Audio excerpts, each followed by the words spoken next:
Replacement of gas springs. Adjust the seat to the highest position. Remove the bolt below.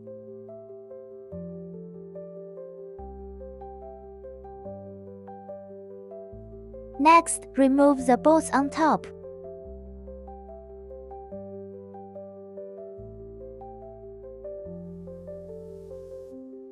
During installation, first attach the bolts at the top. When installing the bolt below, first push the gas spring upwards forcefully.